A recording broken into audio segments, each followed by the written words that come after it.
Somebody come and take you.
Hello, everyone. Maybe we'll wait a few minutes for everyone to join, if anyone else is joining.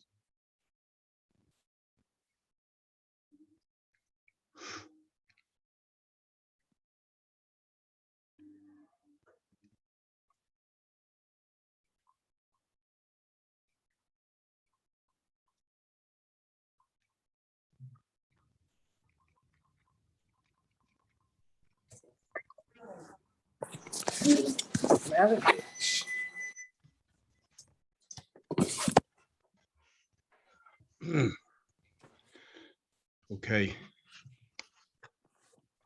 Is there like a moderator here? Rabbi Kuziansky, he's fantastic. Oh, hello, Mark. Hello, everybody. Hi, how are you? Baruch Hashem. So you tell me when to begin. So we'll give everyone just another minute or so, just to make sure nobody's having any trouble with the links or anything like that.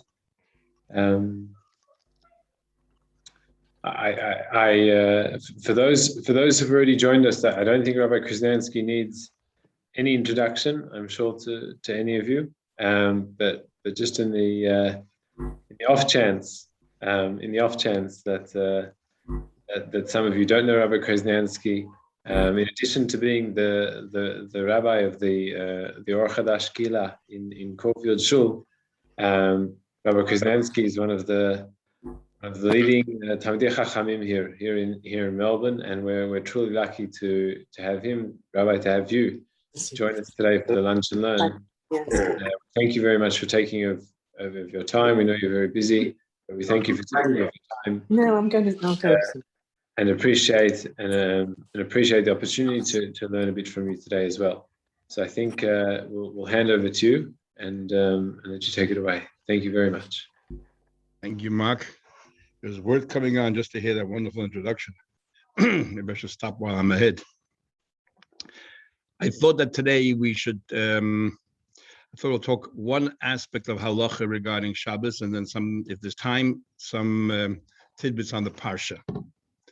A question that came to me a number of times in the last 12 months was, when we daven in the streets Friday nights, or we daven some backyard, or when we're allowed to daven in the house or something, do we say the part that's right after the Amidah Friday night, which is Magen Avos? And so I thought it'd be a good opportunity to explain a little bit what it's all about, why we say it, and then the relevance of the question, and then what the answer should be.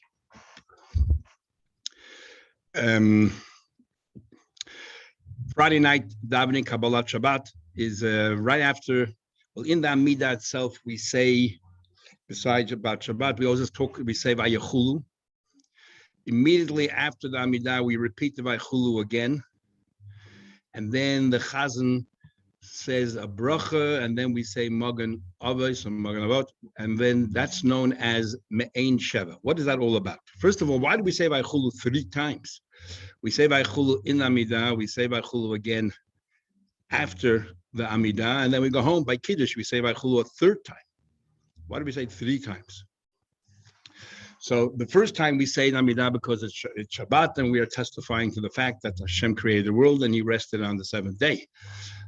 And we say it at home again to have in mind, or to be moisi, all those people who didn't daven Arvit, so they now hear it by Kiddush. But why do we repeat Vayechulu immediately after Amidah, which we just said Vayechulu right before that?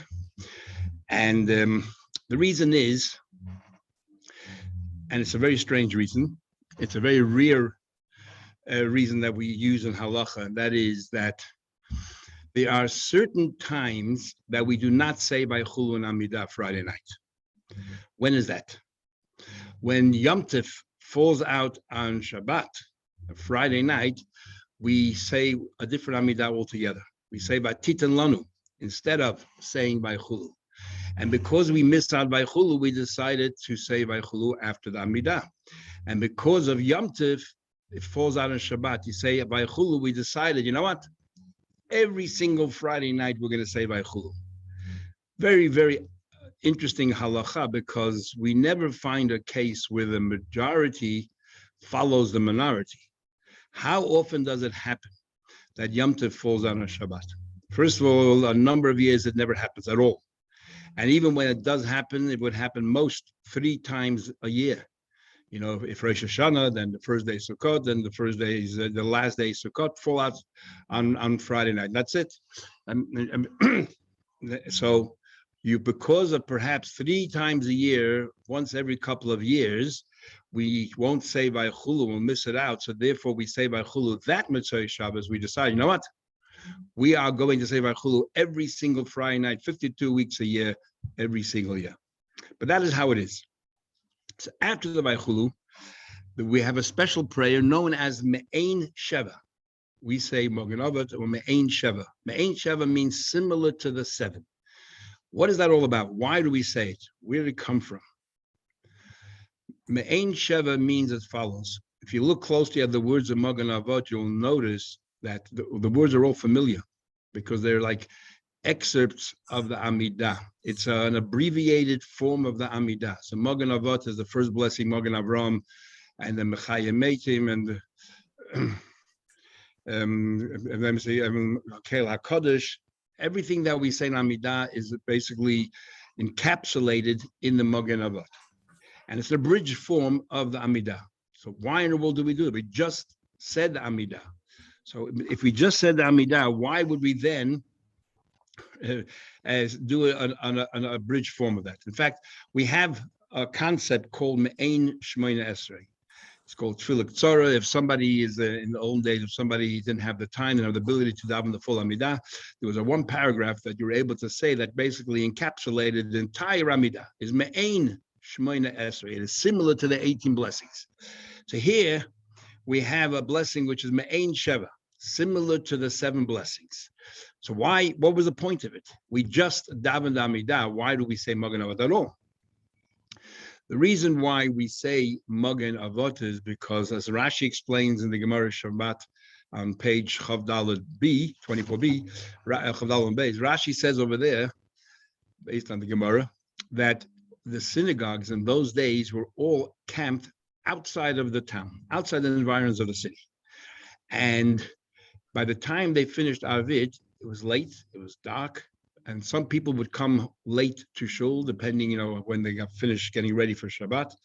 They go out to the synagogue over there, and if they're running late, everybody else finished their tefillah, they'll go home.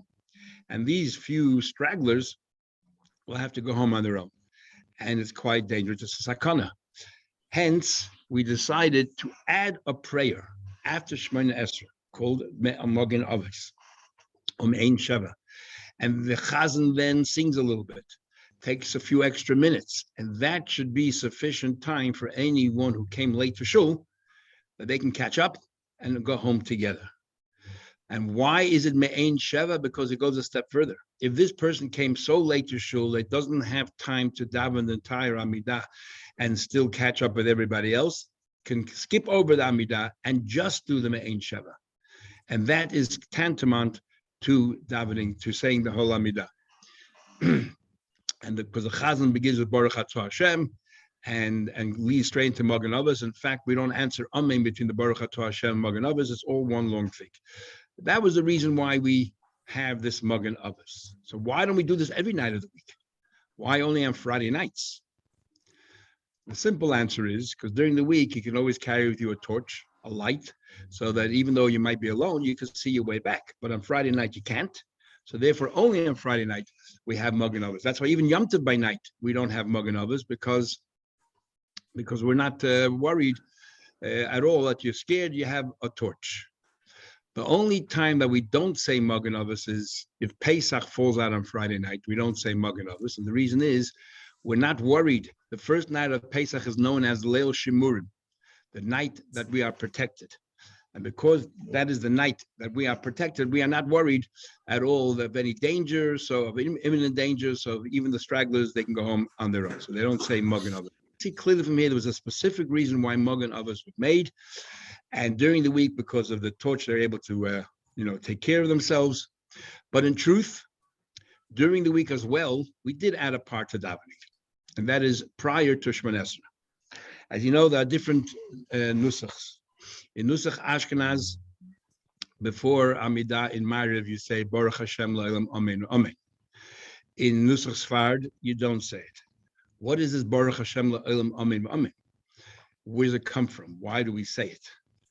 Because the Gemara says in Brachas, the beginning of Brachas, that it's very important, it's imperative that when we daven, we should bring close together Geula and Tefillah, redemption, and then our prayers to Hashem, beseeching Hashem, imploring Hashem to help us out. Because in Tehillim, chapter 19 finishes off with the word Suri v'Goyali, and that's what we say every Shabbos, Hashemayim v'Saprin Kvar Kel. And then the following chapter 20 is Lam Natzeh Yancha Hashem b'Yom Tzara. So we learn from David HaMelech that if you want to ask Hashem for help, you should first talk about the Geula, redemption, then talk about our personal assistance that we need. So therefore, the last thing is like in the Shacharit, we say Goal Yisrael, and straight from there we go into the Amidah. So there's Geula and there is Tefillah. So the Gemara talks about how come then at night we say Hashkivenu. We say Michamoicha, we say Baruch Atah Hashem Goal Yisrael, and then before we get to the Amidah, we throw in an Hashkivenu. Isn't that an interruption? And the Gemara says Ki Geula Arichta Damya. It's like a long redemption. It continues talking about the redemption, Shomer et Amma Yisrael, whatever. It's a long redemption, and therefore it's all right. So with Baruch Hashem La'olam Amen Amen. So as far as says you can't add anything else. Barely we're able to add Hashkivenu. How can we add anything else? But Nusach Ashkenaz did add it. And the reason why they added it is for the same reason we do on Friday night. People come late to shul. We want to make sure that they all come back together. And Baruch Hashem La'olam Amen Amen, I don't know if you noticed, is also similar to Amidah. It has in it 18 times the name of Hashem. And that's deliberate. because there are 18 brachas in Shemon Esrei. So this is like an abridged version of the Amidah. And therefore they added Baruch Hashem la'olam amen v'amen. When it comes to Friday night, even within Nusach Sfar, there's a debate whether you can say V'shamru or not to say V'shamru, because is that considered interruption or not considered interruption? But and the debate goes on. So going back to Magen Avos, we have Baruch Hashem la'olam during the week, and you have Magen Avos afterwards. And the purpose of Magen Avos is, again, those people who come late, they should be able to go back home in time. And so the Shulchan Aruch says, what about, so why do we do today? Why do we have today? Our shuls today are inside the towns, are inside the cities, no longer they're outside in the fields. There's no longer any danger. So why do we continue saying Magen Avos at all? So it's more or less a tradition. The rabbis put it into the davening, we continue. But as long as it meets the criteria of what the rabbi said. And therefore, what happens? No, the rabbis legislated in a shul, one should say Magen Avos, even though the reason is no longer applicable. Nevertheless, no longer relevant. Nevertheless, we continue the tradition. That's the nusach. But what happens if it's not a proper shul? What happens you're outside? Or what happens if you're having a Shabbat brachas and you decide that it'd be a good idea to daven Kabbalah Shabbat in the house before we have Shabbat brachas? What happens if you decide one Friday night to go in the house there and have a minyan? Do you say then Magen Avos? So the many of you say you definitely don't say that at all. Not only you don't say the bracha part of it, the Baruch Atah, the lead-in and the end, but also the entire Magen Avos you don't say. There's no need for it. Chazal never legislated to say it in such a case. It's only in a shul. The Mishnah Berurah goes a step further, but no one really follows that today. He holds that any place that doesn't have a Sefer Torah there, you don't say Magen Avos at all. Yet the Taz comes along and says, not so fast. He says, it really depends. If it's a one-off ad hoc minyan, you definitely don't say Magen Avos. But if, let's say, you're going to daven there for a number of Friday nights, or if you're going to daven there a number of days during the week and then it spills into Shabbos, then he says, the fact is that this is now your shul. And because the fact is now it's your shul, you should say Magen Avos with a bracha and everything else. So based on that, the Mishnah Berurah and Shulchan Aruch Harav, they all rule that if you're going to daven, even though it's ad hoc at home, not Mishnah Berurah so much because he has the problem of Sefer Torah, but if you're going to daven at home for a few Shabbosim, or then you definitely say Magen Avos with a bracha and everything else. What they don't talk about is if it's done outside. If it's done outside, it's very difficult to say that became a shul. A home can become the shul temporarily. That is your shul. This is the space. You have a private place where you daven. When it's out in the street, there already it's not so clear whether you should say Magen Avos, even if you daven a number of weeks in a row, because the Chazal only legislated in a shul, and the question is a temporary place. Does it take the place of a shul? So out in the street, there are many who say that you do not say the blessing part, Baruch Atah Hashem. You just say the Magen Avos part if you want to. You always allowed to say Magen Avos, but you don't do the blessing before and after. And so the discussion still remains. So talking about Friday night. So we repeat the Vaychulu 3 times. We say Magen Avos. According to some poskim, if you don't have wine for Kiddush, if you listen to the Magen Avos from the Chazan, that is tantamount to making Kiddush, and you can go ahead and eat. You don't even have to worry about making Kiddush again.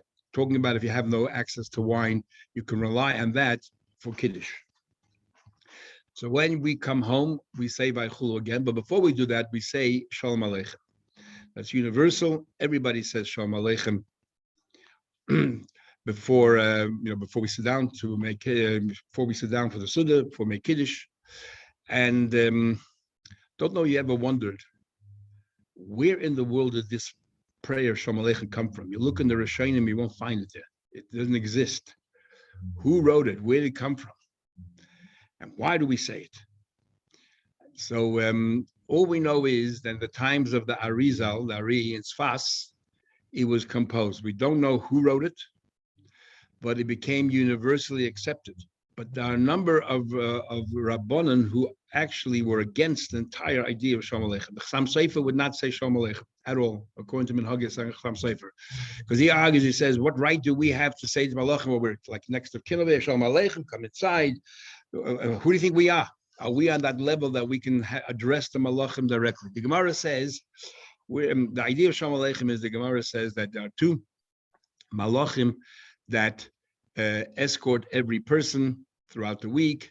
They're always protecting us. And then the Gemara in Shabbos says that on Friday night you come home, you have one malach who's good, one malach who's not so good. And if they see the table all set and ready for Shabbos, the good malach says, oh, I wish it'll happen next week. And the other malach reluctantly has to acknowledge that and agree. And vice versa. If Chas v'sholom, it's not set for Shabbos, the other one says, oh, I love this. Hopefully next week will be the same. And the good malach has to reluctantly agree. So we're addressing the malachim who are coming with us, but the Chassam Sofer says you don't say it. There are others who say that even though we do say Shalom Aleichem, but this Tzeischem L'Shalom is totally inappropriate. You just said Shalom Aleichem, and in the same breath you tell them Tzeischem L'Shalom, leave, goodbye. It's so inappropriate and so unedifying. So others actually change the nusach, and instead of saying, Tzeitchem L'Shalom, they say Bi Tzeitchem L'Shalom, when you leave. Or they say by Achem Tzeitchem L'Shalom. So they're not sort of telling malachim leave straight away. And you notice also that in the beginning, the first paragraph, we say Malache HaShares, the malachim of service, and the second and third and fourth paragraph say Malache HaShalom. And the question is why? Why do we switch from Malache HaShares to Malache Shalom? And the reason is the Malache HaShares were addressing the malachim who escort us during the week, and the Malache HaShalom are the malachim who are there specifically for Shabbos. Everyone receives an additional soul on Shabbos, and that additional soul comes with malachim. So first the Malache HaShares, those who serve us, those who work, those are the weekday malachim. We say Shalom Aleichem to them, but we finish. And then we turn around and we say Boyachem L'Sholem, Malache HaSholem. These are the specific malachim, the special malachim that are there designated just for Shabbat, that come with the additional neshama that we all receive on Shabbat. Just interesting to note that the song that was the tune that we generally sing for Shalom Aleichem is the same, was written by the same composer who composed the song that we sing in all the shuls by Magen Avos. And I just found out today from my wife that he also composed the song Aleinu L'Shabech that we all sing. And he actually was a conservative rabbi in America. His name was Goldfarb, Rabbi Goldfarb. And he must have had a very big schus that his compositions were accepted basically throughout the Ashkenazic world. Because we always use that tune for Magen Avos, for Shalom Aleichem, Aleinu, and some other compositions that he made. Anyway, so that is a brief overview of the discussion regarding Magen Avos, whether you say it in the street or you don't say it in the street, and if you do say it, whether you say it with the brachas or without the brachas. And it seems that probably you should not say with the brachas. In the street, you should say Magen Avos without the brachas. But at home, if you daven at home more than a couple of weeks, then you should say the full Magen Avos like we say it in shul. No different than shul. Okay, that was the halacha part. Let's talk a little bit about the Parsha, just some interesting ideas. Right in the beginning of Parsha, Sarah passes away, and the pasuk said that Abraham came, Lispoid l'Sarah l'Vkos, he came to eulogize Sarah and to cry. And everyone noticed that the chaf in L'Vkos is very small, and the Baal Turim talks about it. Some say, take the chaf away, it reads Lebita, his daughter, as if to say that Avraham Avinu lost Sarah, but at the same time, he also lost his daughter. And that's why it's written with a small chaf. Others say that Sarah was old, so he cried. He didn't really cry a lot because she's 127 years old, and therefore the chaf has been reduced in size. But perhaps we can give another explanation. Rashi tells us that what happened after the story of the Akedah, the Satan, who is also the Yetzer Hara, who is also the Malach HaMavos, all the same, went to Sarah. and told Sarah, do you know what just happened?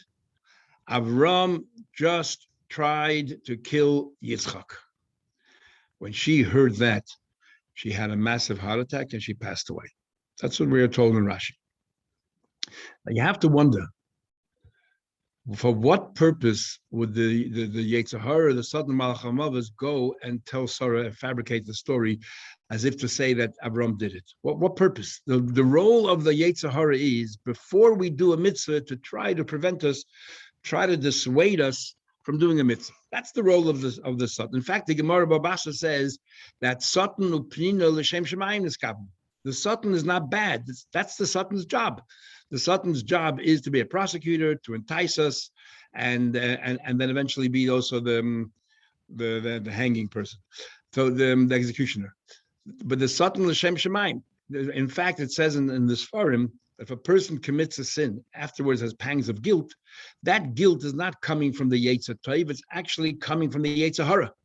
The Yetzer Hara is saying, why did you listen to me? I had a job to do, I had to entice you, but you didn't have to listen to me. So what, if the purpose of the Yetzer Hara is, and the Satan, to try to prevent Avram from fulfilling this test, the final and ultimate test, fine. But once he completed the test, and for flying colors, why would he then go to Sarah to shock her and scare her? It doesn't fit into the role of the Yetzer Hara or of the Satan. So it seems as follows. The Gemara says, the Mishnah says in Pirkei Avos that one should not do any mitzvahs anticipating to receive a reward. A Tignish Yisayche says, don't be like a servant, HaMishamshes Harav HaManasa Kabbalah Pras. Don't do it in order to receive a reward. Do it because for altruistic reasons. Because Hashem told us to, no other purpose. So Tosfos and other Rishonim ask, how do you reconcile that particular Mishnah with a Gemara that's found in Psachim and other places where it says that a person may give charity and say, I'm giving charity, Amanas sheyichye b'ni. I'm giving charity and I want in return that my child should live. The child is sick, I want the child to be revived, to be cured. Or Amanas to have Olam Haba. But you're permitted to go ahead and make all of these conditions. In fact, it says, Hashem says, you can test me, and you can test me with this. So if so, why? How do we reconcile the Mishnah? The Mishnah says clearly you're not permitted to perform mitzvahs in order to have any personal gain, any personal benefit. So Tosfos says that when a Jew goes ahead and gives tzedakah and says, I'm giving tzedakah and I want my child to be well, I want this to happen, and so on, they're not doing it, I guess, conditional to the extent that if it doesn't work out, I regret the fact that I gave this money to charity. Nobody regrets the mitzvahs that we do. When we do a mitzvah, we're happy, and if chas v'sholom things don't work out according to my plan, I'm still happy that I was able to fulfill the mitzvah of tzedakah. It's the regrets that's the problem. And this is based on the Gemara in Kedushin, the end of the first parak, where the Gemara says, an interesting thing, just like we talk about tshuva, how if a person commits a sin, tomorrow we can do tshuva and transform the sin and in fact turn it into a mitzvah. The same thing, we can actually do the reverse. If we did a mitzvah, and the Gemara's expression is toyos al rishonos, we did a mitzvah and then we regret the fact that we did the mitzvah, it completely unravels the mitzvah as if it never happened. The Malach HaMavos, or the Yetzer Hara and the Satan, they did not succeed in preventing Avram from passing the ultimate test. And this really, Avram defied the Satan, and this really antagonized the Satan. So he decided, I still have one more strategy left. He thought that if he'll go to Sarah and shock Sarah, and then Sarah will get sick or worse, then perhaps Avram will regret the mitzvah that he just did. Avram will say, I'm culpable for my wife's death because I tried to kill our son. It's her only son, it's my second son, but it's her only son. Then he will regret the fact that he was prepared to do that. And that was the motive of the Satan. So therefore, when Avraham Avinu went to eulogize Sarah and to cry for her, he was worried that people will misconstrue his crying, his tears, as if he is expressing regret. and chas v'shalom that Avram Avinu should regret the mitzvah that he just did and the final challenge that he had. So therefore, Avram deliberately reduced the amount of crying. We live koisa with a miniature aleph, a chaf, so that no one should misconstrue his crying as if he's having any regrets. That's why he did that. Okay, another thing is in the beginning of the parsha as well. It says Shnei Chaye Sarah, the years of the life of Sarah, and Rashi tells us Kulon Shavin L'Taiva, that all the years of Sarah were equal, they were all good. Quite perplexing because Sarah did not have such an easy life. In fact, she was taken captive once by Paroi. She was taken captive once by Avimelech. She had to be hidden in a box because Avram was scared of who knows what will happen. And what he was scared about, dreaded, he actually did happen. She didn't have a child until she was 90 years old. She was pained by seeing Ishmael growing up in the house by Hagar that she brought into the relationship. So how can we describe Sarah's life as Kulon Shavin L'Teva, that all her years were equally good? In fact, we have the same thing by Avram. A little bit later, after he purchased the land in Hebron, the Maros Machpelah, there it says that Vashem Berach es Avram Bakoil. Hashem benched Avram, had everything. Nothing was missing in his life. The Gemara says Bakoil, she had Shahaya Lebasab. Yehuda says he had a daughter. In fact, another opinion, Bakoil Shema, her name was Bakoil. And then Rab Meir comes along and says, Shaloi Haya Loi Bas. He did not have a daughter. What is that Hashem? What do you mean? Hashem blessed with everything by not having a daughter? How can that be?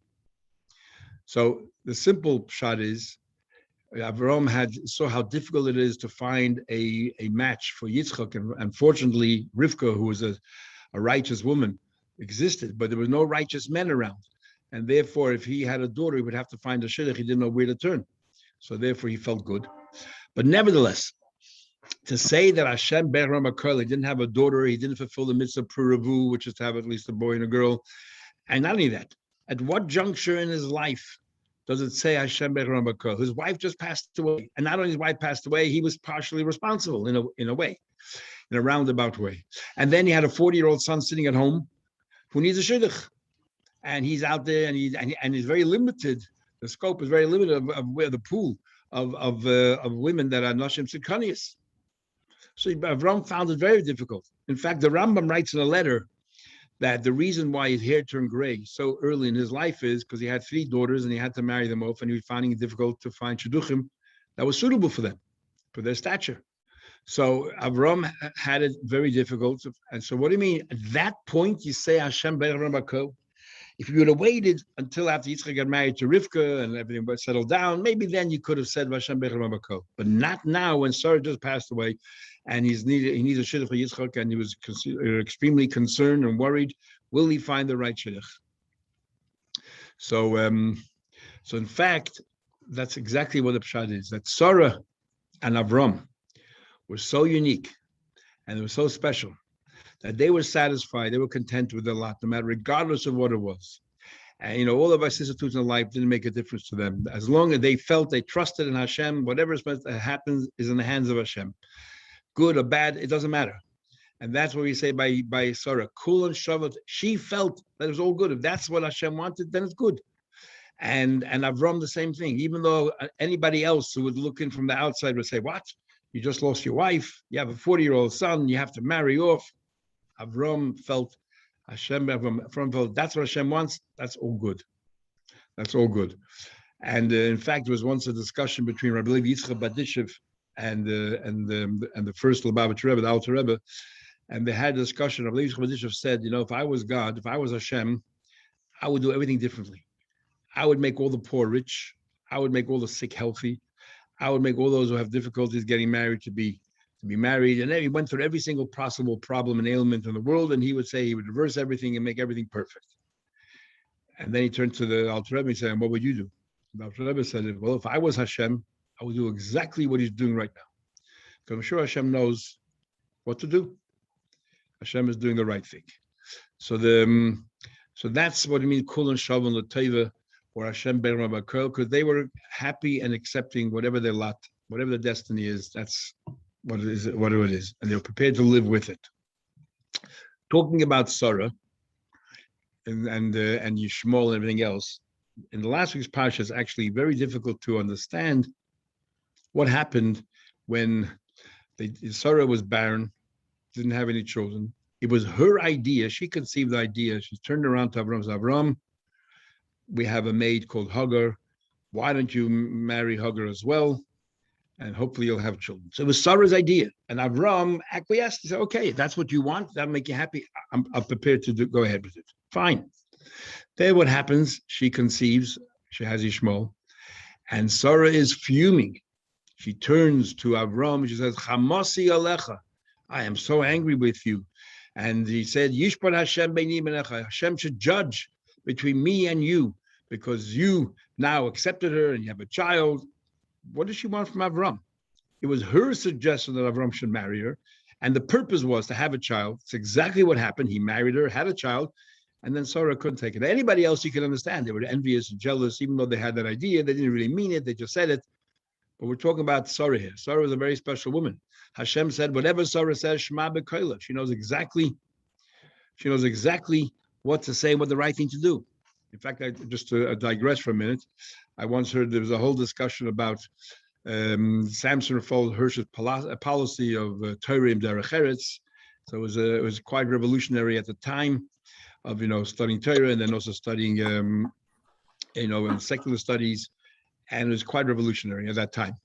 And there's a few rabbanim having a debate whether they should allow it, shouldn't allow it. So one of them said, can't remember who, he said it's a clear pasuk.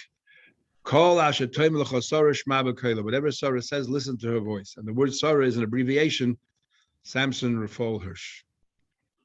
Anyway, getting back here.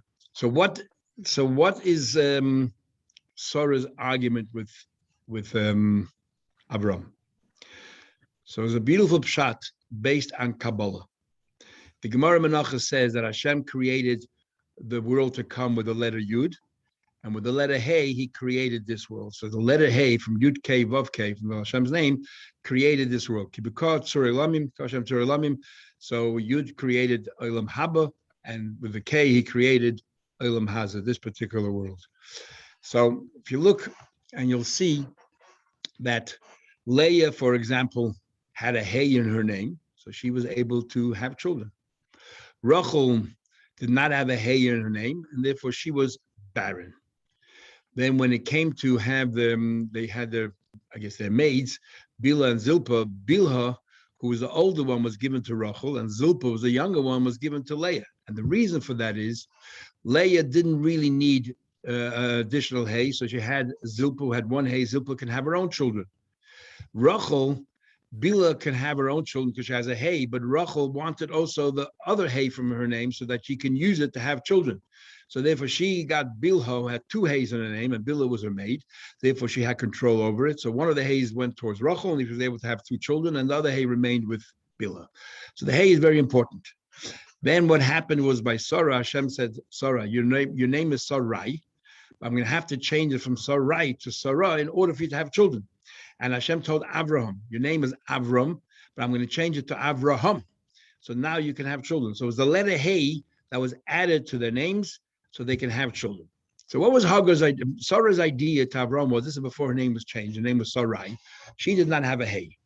So she was thinking, how can I then have children? I need a Hey. So she had a maid called Hagar. So her idea was that Hagar will marry, will live with Avram as a Peleg, as a concubine.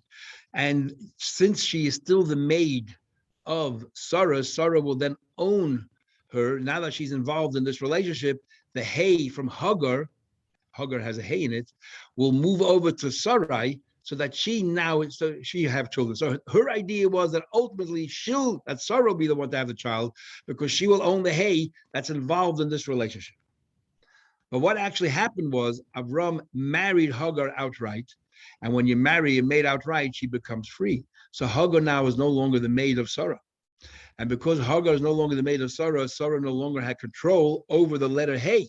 So she did not benefit at all from this relationship. She couldn't have children, Sarah, and she couldn't benefit from the fact that Hagar was married to Avram because the hay of Hagar belonged to Hagar. She's now a free woman. She's been liberated by Avram. Avram married her outright. And that's what Sarah said to Avram. I am angry to you because you voided my whole plan. My whole plan was voided, and therefore I am angry, and Hashem should judge you for what you did. So that perhaps explains, based on Kabbalah, what happened. One other issue to bring up in this week's Parsha, and that is that finally Yitzchak brought Rivka to his tent. He brought Ohela. So Rashi tells us there what was so special about Sarah's tent, that 3 events occurred. There was a Ner Doluk Me'erev Shabbos Le'erev Shabbos, and there was a Bracha Metzuya Le'isa, and there was an Anon Kosher Ala Oil. 3 things happened. There was a cloud constantly enveloped the tent to protect them. There was a blessing in her dough, that there was bountiful, and she lit candles Friday night, and it burned till the following Friday night. So these were the 3 things that occurred then, and she had brought Rivka in, and Rivka was able to match her. She also had lit the candle. It lasted till the following Friday night. So a number of questions come to mind. The contrast between this and the story of Hanukkah. The story of Hanukkah we make a big deal out of because miraculously they found only 1 jug of oil and it burned for 8 nights. Everybody asked the famous question that the miracle was only for 7 nights. They found 1 jug of oil that lasted for 1 night. So what you did was you extended for another 7 nights. So the miracle was only 7 nights. So there's numerous answers, but they all fall under 2 categories. Either there's some kind of miracle in the quantity of the oil, like Rabbi Yosef Kaira writes, that they used to fill the candles with the oil, and then the jug filled up. Or in the morning, these candle holders they filled up again. So it's a question of quantity. A miracle happened, and the quantity of the oil increased. Well, the other school of thought is that it's the quality of the oil. Now, what happened was that 1/8 of the oil burnt the entire night. Either they initially put in 1/8 of oil into the menorah every night, or they put the entire contents of the jug, but miraculously only 1/8 burnt the first night, another 8 burnt the second night, and so on and so forth. And that's the miracle. So either the miracle was kamos, that the quantity of the oil increased, or the miracle was the eichus, the quality of the oil. And there are problems with all these answers. You need to make sure the Torah says it has to be shemen zayis zoch. It has to be olive oil that is refined, not miracle oil. So how were they able to use this oil for the menorah? So you must say that somehow or another this extra oil had all the features like the substance of normal oil. But but people are not happy with that. So therefore, as a result of that, the answer that the oil itself didn't increase in size, it just the quality of the oil improved, that it was 1/8 burnt. The problem with that is the Torah says, we learn out, the Gemara Menachos says, we learn out, you have to put sufficient oil into menorah every night, 10 lam midasa. You have to put in a certain amount, a half a log of oil that inside each one of these candle holders. So according to the answer that they put initially only 1/8, how can they do that? It says clearly 10 lamidas, so you got to put in the full amount. And even according to the second answer that they put in the full amount, but 1/8 burnt, and the next night, that 7/8 left. How did they light it the second night and onwards? It wasn't a full menorah. Okay, that's the question we ask. But let's think about it. In the answer that the quantity of oil increased, that's the big deal of Hanukkah. It happened before already. In the Haftarah we read just on Shabbos, we had the wife of Avadia Hager came to Elisha and said, that we're paupers and they're trying to take my children as some kind of leverage, and I have no money. And so Elisha says, bring all your kalim, bring all your utensils you have. What do you have? A jug of oil? Just keep on filling and filling and filling till you run out of pots and pans and so on, which is exactly what happened. So what happened? 1 jug of oil suddenly increased and it filled all the pots and pans inside her house. So what's so special about Hanukkah? So therefore, most people say the other one, that the quality of the oil changed, that oil which normally should burn the entire night, 1/8 of that burnt the entire night. The question is, Sarah did the same thing. Sarah and Rivka. Sarah would light the candle on Friday night, and it burnt until the following Friday night. Nowhere does it say that the oil increased. It didn't. Just that it took oil, which normally would burn for 2, 3, 4 hours, somehow or another burnt for 7 days. So what's so special about Hanukkah? what can we say? And this is what actually some people say. Hanukkah was 8 days, and by Sor Rivka was only 7 days. Okay, but so then it's no longer a big deal. It's only a question of an extra day. But apart from that, in the story of Hanukkah, they had to light every single night, again and again and again. By Sor and Rivka, they lit it once, and it lasted for 7 days. So you can argue that on the contrary, Sor and Rivka were greater. What occurred to them, the miracle that occurred in their tent was greater, far greater than the entire story of Hanukkah.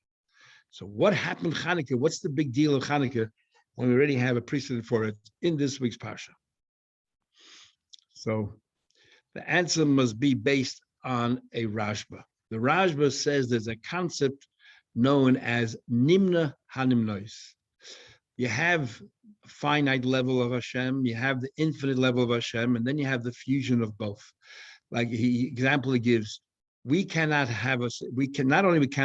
even imagine how it's possible to be sitting and standing at the same time. Obviously, sitting where you're standing.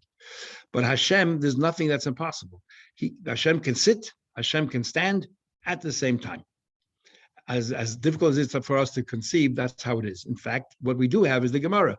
The Gemara Yuma says that the Aron, Makam ha'Aron, Eina min Hamid. We know that the room, the Holy of Holies, was 20 amos in total, 20 cubits. And the Aron had to be 2.5 cubits wide. And if it wasn't, it was rendered possible. Yet if you measured from the east side of the Aron to the wall, you'd find 10 cubits. And if you measured from the west side of the Aron to the other wall, you find 10 cubits. That means the Aron did not take up any space. Yet at the same time, the Aron had to meet the measurements in the Torah. Otherwise, it would be disqualified. It was finite and infinite at the same time. And that's what happened to Hanukkah and why it's such a special Yom Tov. They burnt the candle, burnt normally, but it did not consume any oil. Just like the sneh. The sneh, the fire was raging and fire needs to consume, and yet the sneh einenu ukol. It stayed the same. And that's the story of Hanukkah. That the story of Hanukkah happened there the people, it was initiated by the people. It wasn't Hashem who came down, initiated by the people. And what happened was that the oil burnt every night, and they put in the full amount of oil, but didn't consume any of it. And that's why it's so special, because such a miracle is only in the Holy of Holies, that the Aron didn't take up any space, and yet it did take up space at the same time. And that's what happened to Hanukkah. And that is why the Yom Tov of Hanukkah is such a special Yom Tov, because it showed how dear the Jewish people are to Hashem, that he went and demonstrated this aspect of Hashem having the fusion of finite and infinite happening at the same time. I guess I want to thank you all for listening. And it's nice to see that people in the middle of the day can go away from interrupt whatever they're doing, and just to learn something, and hopefully continue doing that. So thank you very much. Thank you very much, Robert Kuznanski, both for your insight into our regular Shabbat Tefillot and the history a little bit behind them, how they developed, as well into this week's Parsha. Again, your time is much appreciated, and your Torah is always very enlightening and very enjoyable. Thank you very much. Okay. And thank you everybody for joining us. All the best. See you all. Thank you. Well done. Bye. Water.